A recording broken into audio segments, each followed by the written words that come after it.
Nous allons maintenant compléter notre exercice avec Marie, François et le banquier en présentant un scénario plus proche de la réalité. En effet, nous allons charger par le banquier, Marie, avec des charges supplémentaires à travers des commissions qui vont s'élever à 10 euros.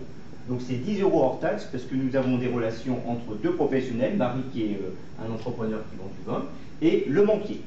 Alors maintenant, l'objectif, c'est de définir maintenant, avec ces charges supplémentaires, un nouveau vocabulaire. Donc nous avons C0 qui est toujours la valeur nominale, et on a C0 moins E qui est la valeur actuelle de la traite, et on va définir ce qu'on appelle la valeur nette de la traite, c'est C0 moins les agios TTC. C'est donc égal à la valeur nette de la traite. Alors, bien entendu, il va falloir maintenant définir les agios. Les agios DTC, c'est par définition l'escompte plus les diverses commissions, donc les commissions diverses,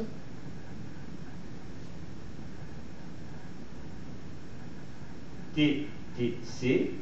Alors, les commissions diverses sont des frais que les banques proposent à travers des frais par rapport à des bordereaux, des frais administratifs, ou aussi on parle aussi de jours de banque, c'est-à-dire qu'on va rajouter un jour supplémentaire au niveau de l'escompte, et ça va charger davantage Marie. Alors on a aussi les agios hors taxe, donc ça ne porte uniquement que sur les commissions. L'escompte n'est jamais chargé de la TVA, donc c'est les commissions diverses hors taxe. Alors maintenant, avec ce vocabulaire, ces définitions, on va pouvoir même calculer les valeurs. Donc C0, c'est 8000 euros. Donc la valeur nette, c'est 8000 moins l'escompte 144,44.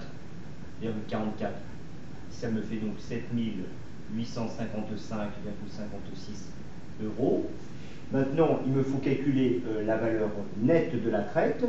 Il me faut au préalable calculer les agios. Donc les agios hors taxe, c'est donc 144,44 l'escompte plus 10 euros, ça fait donc 154,44 euros. Et en ce qui concerne les agios TTC, eh bien c'est donc égal à 144,44 plus les 10 euros que je charge de la TVA à 19,6%, donc en multipliant par 1,196. Et on obtient avec ma calculatrice 156,40 euros.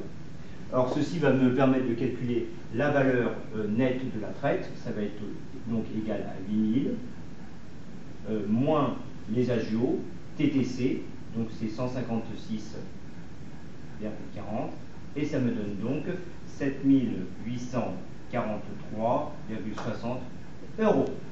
Voilà, maintenant on va pouvoir calculer le taux de revient de cette opération d'escompte dans la situation où nous avons rajouté des commissions diverses, et donc le taux réel de cette opération d'escompte est calculé de la façon suivante. Pour calculer le taux de revient,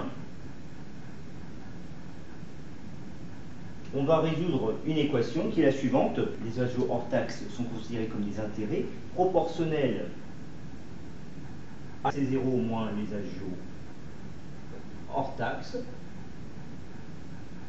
multiplié par le taux de revient, le taux réel de cette opération d'escompte, multiplié par la durée D, qui est égale ici à 65 jours sur 360. Donc ça me donne un taux de revient qui est égal à agio hors taxe, j'ai oublié de préciser, hors taxe c'est très important, divisé par C0 moins agio hors taxe, au dénominateur multiplié par D.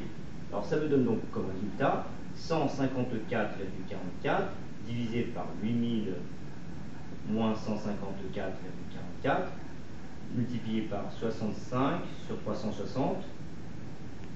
Voilà, Et avec ma calculatrice, j'obtiens 10,990%.